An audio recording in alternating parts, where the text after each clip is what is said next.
put in a whānau. Day 19 of week 3 of the Optifast diet.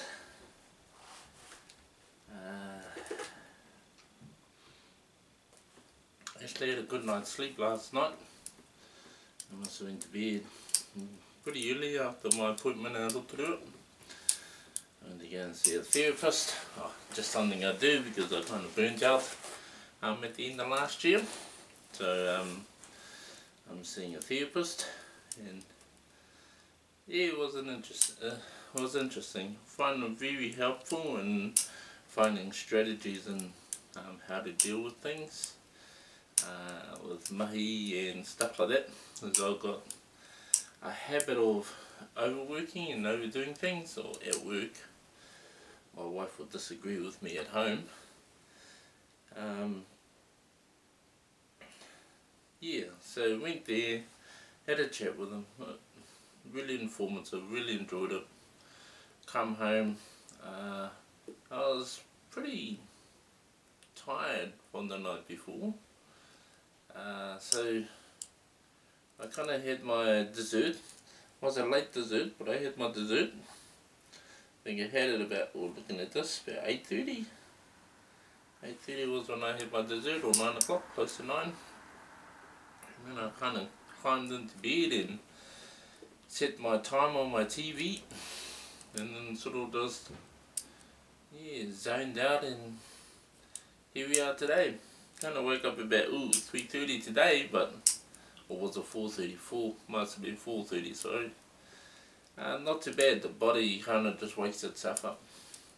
So I'm feeling a hell of a lot better than I did yesterday. But just because of the fact I didn't have much sleep. But today, feeling good. On the scales, I was 138.3. I'm now 138.2, so I lost minus 0.1, which is pretty cool. Wednesday I was 138.1, so I gained, and sort of going up and down at the moment in the 138s, but I'm still within those 130 range, so that's, for me, still fantastic. Yeah, got busy yesterday at work.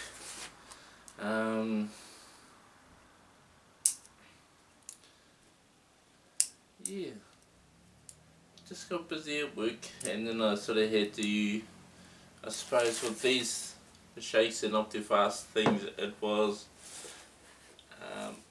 easier, because I got to a point in the afternoon when I got back from doing a pickup, that I just checked my bloods, and I was kind of like, oh nah, I don't want to make a shake.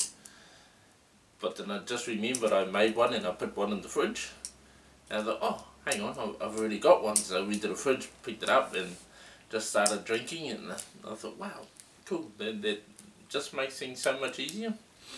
I'm just having them pre-made at the moment. I'm still trying to figure out how to do my soup to try and keep it hot, so I don't have to go to the microwave or use a microwave. We got a flask, but it didn't really do what I kind of wanted it to do, keep it hot. So no, just work in progress, so just going to keep chipping away at that and see how we go with that. How am I feeling today? Feeling alright. Just going with the motions at the moment. Don't feel like a zombie like I did yesterday. I know, might have a bit of work on today.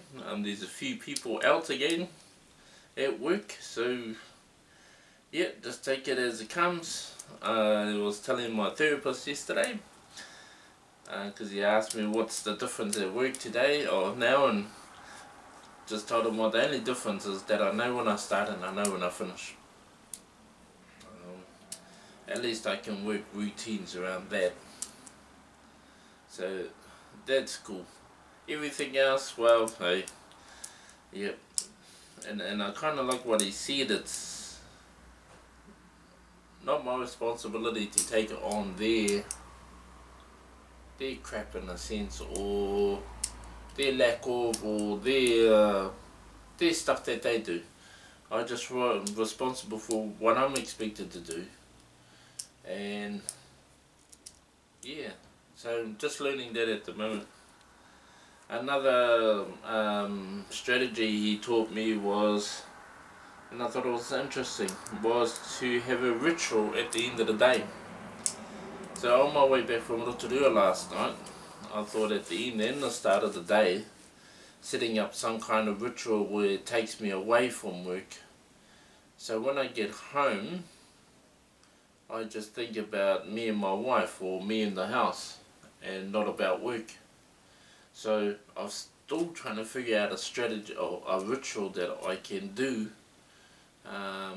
so I can leave work at work and not think about it when I'm coming home, planning things the next day, just leaving work at work.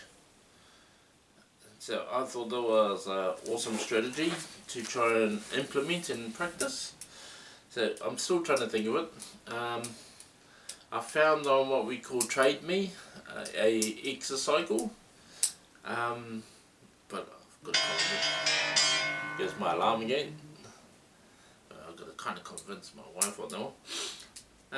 Then I was thinking, well, if I got there, maybe in the morning I could do 20 minutes to sort of zone myself out of from home life into work life. When I get home after work, zone myself out of work into home life. Because theoretically it's only like 20 minutes a day on the cycle. The reason I want to get the cycle is so I don't have to pay a gym membership and kind of waste a whole month.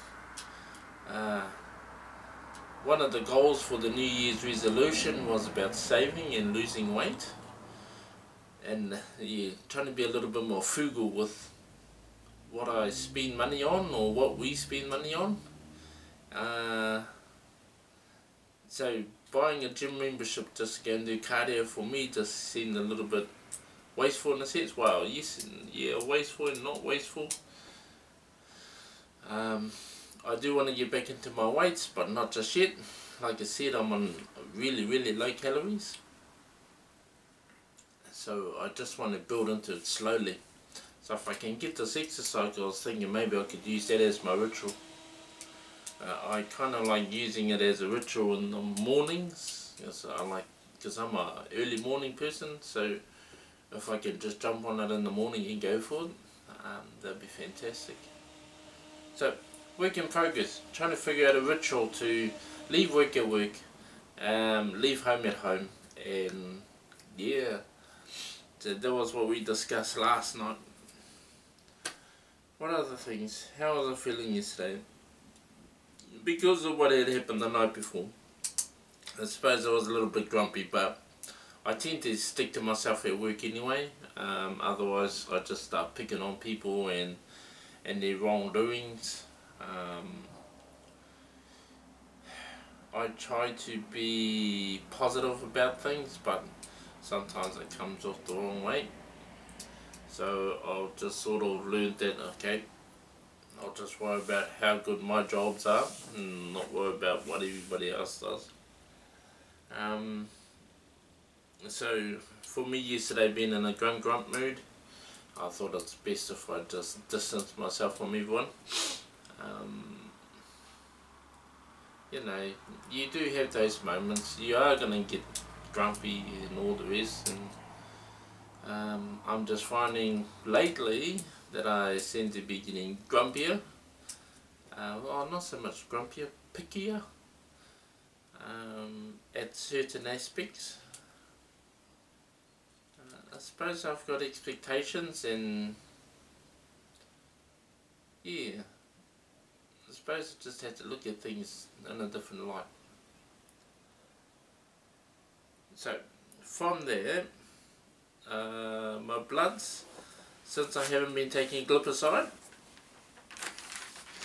and there was 2 tablets a day that I've taken off, and was requested by the doctor to take off. My bloods are sitting at 7s, in the 7 range, which is quite good. Like I said, I'm 138.2 today. I did have an XL50 drink yesterday. That's right, I did. After I had my soup in the morning, which was about 10:30ish, it was at say 10 o'clock, I had my soup. I kind of started getting a bit peckish, so I had to have an XL50 drink, XL50 plus water, just to get over their food cravings. So I know that people say when you get hungry, just have a drink of water. Lately that hasn't been working for me, so I had put in my little sachet of XL50. Yeah, and that helped me. That helped me get through lunch. I had lunch. That helped me get through to the afternoon, and that was cool. Then I kind of, because I ended up going out to Rotorua, which is another 40 minutes, 50 minutes away.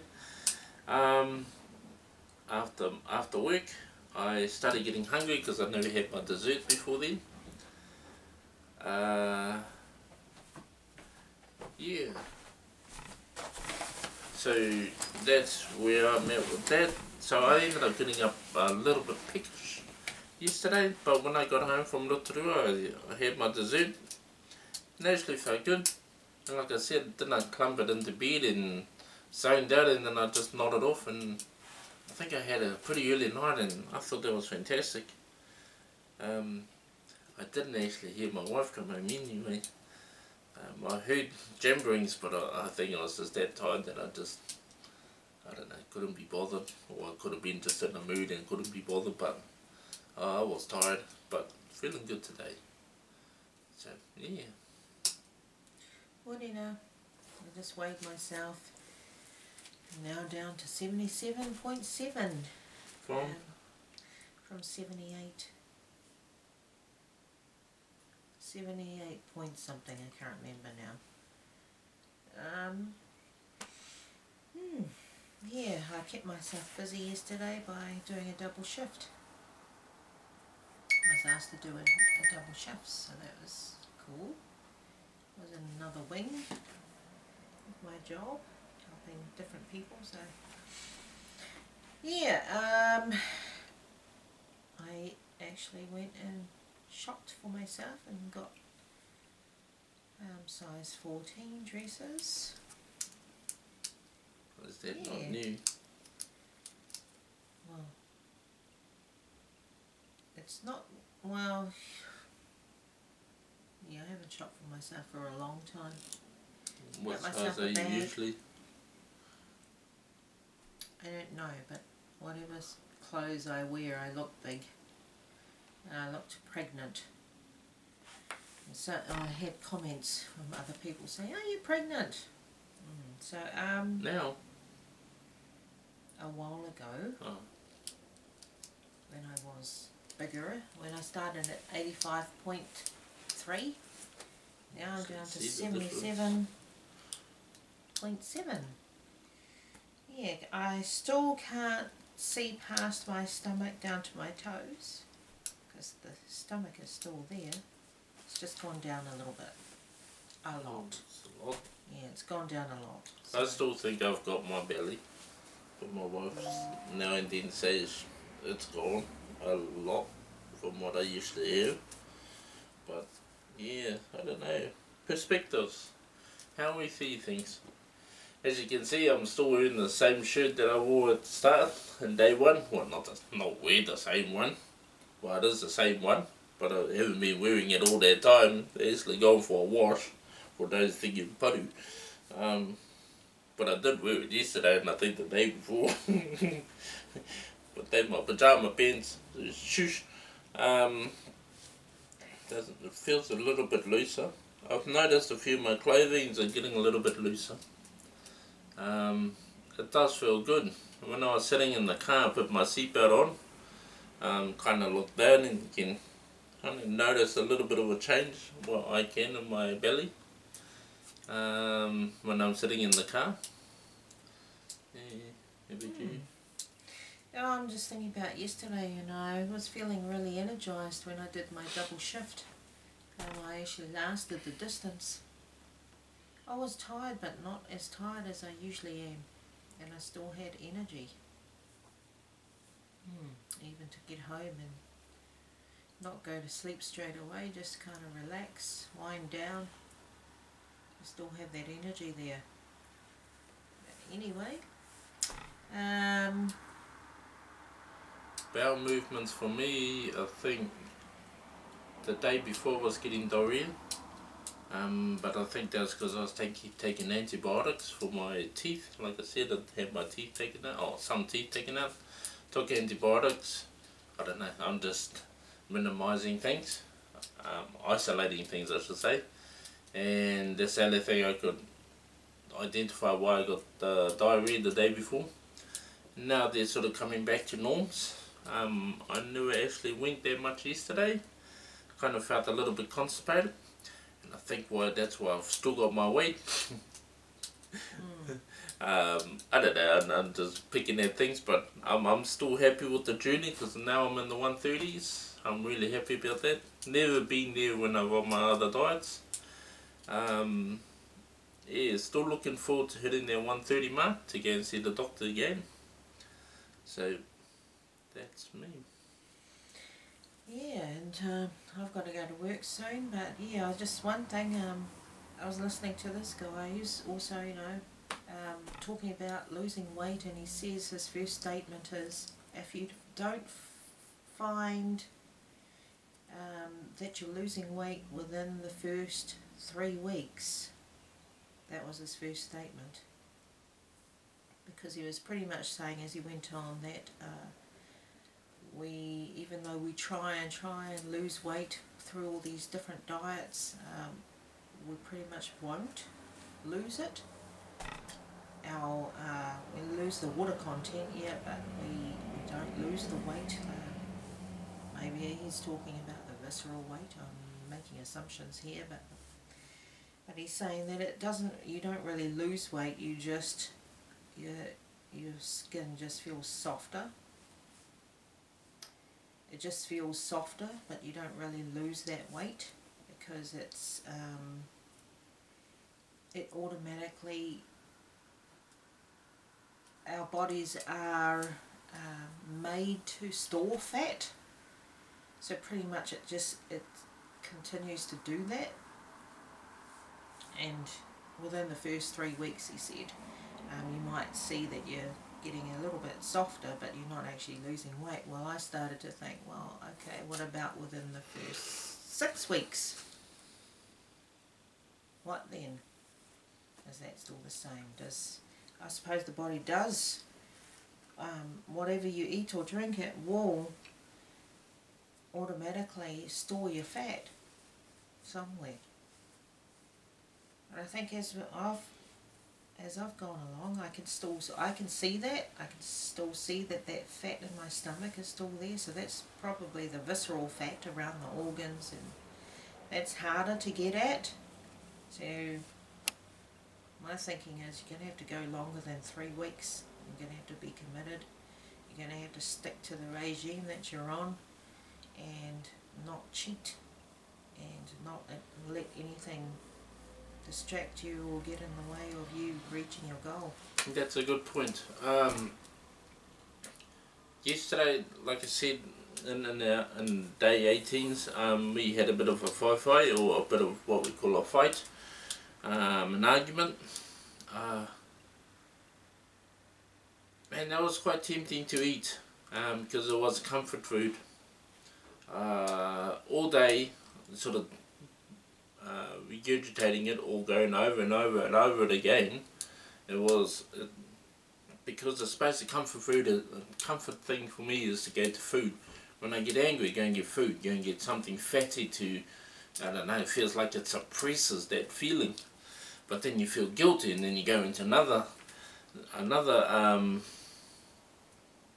mood and stuff like that. So yesterday, that's right, found it really hard because I was angry, frustrated and all that stuff, and my normal go-to thing is going back to food. All day just stayed with the diet, So it is possible. It is possible not to do it. Go to food. Like when I went to Rotorua, there was a food market there. I was tempted to go and have a look. I had a little bit of money and I could have done things because I was still in that mode. And I was kind of so proud of myself. I come back home, 40 minutes away, come back and had my soup, my dessert, and just sort of crashed. Not crashed, I went to sleep. So I was really proud of myself yesterday.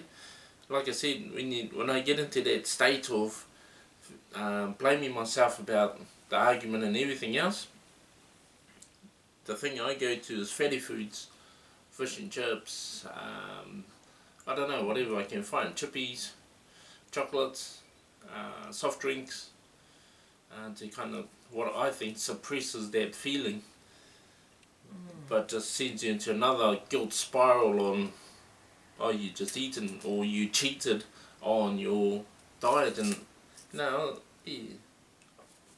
Hey, I'm gonna pat myself on the back for not getting tempted to go that way. Oh, thank you. You're welcome. Thank you. Yeah, so you do have those feelings, and it's up to you which way you go. I just know I've got a goal. I'm gonna try and reach that goal. Gonna make a couple of sacrifices, and memory. My wifey just brought up something, so yeah.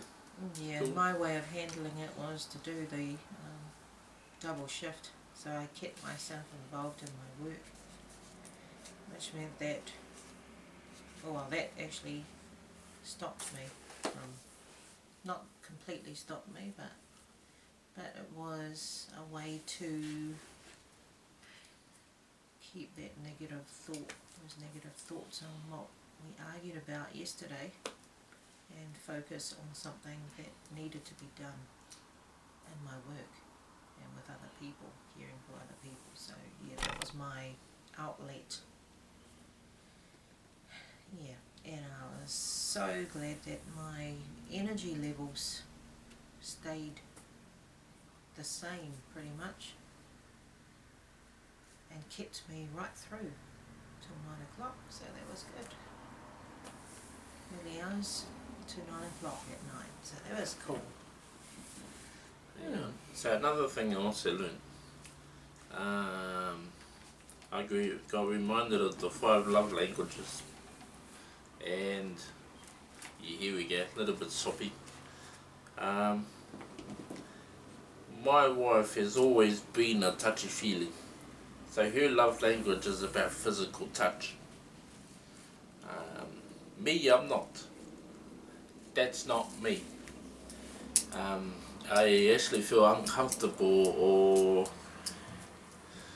it just feels foreign to me, because when I was growing up, my father was law when he was home, and when my mum was home by herself, when dad was at work, she was law. But when I saw them together, never actually saw that love language of touching and feeling. So it kind of got highlighted to me that, that's not where my love language is. My love language is, I like to think of acts of service and giving. And I thought that really interesting. And the reason I brought that up is just having that miscommunication of the differences. My understanding is acts of giving or acts of service and giving. So what that means is I'll put a lot of time into trying to support things like getting a house, buying cars, buying gifts for my wife, getting gifts for my wife, and thinking that's the way I show love.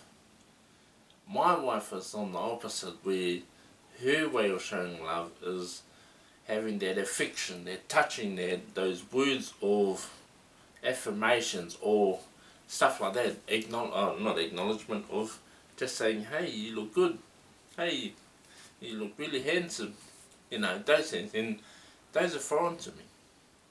So what I've also got taught was to look at those differences and understand what each other needs.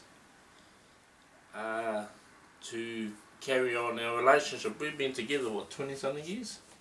22. 22 years, and I'm just learning about this shit.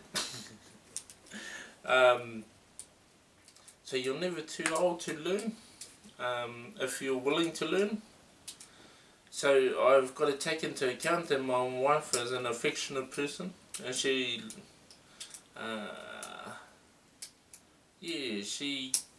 gets the feeling of love from touching and holding hands, little kisses. So I've got to get that imprinted on my brain, and that's how she sees love. For me, what I do, I don't know if she realises it, that's how I see love, is from acts of service or gift giving.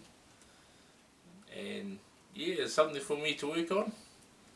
And yeah, hopefully we can get on a two-way street with this. You know, what they say, compromise, I kind of don't like that word, where we can just find out what that medium is for both of us. Because it's going to be a big learning curve, because like I said, I'm not a touchy-feely person. And to see how that worked yesterday, interesting.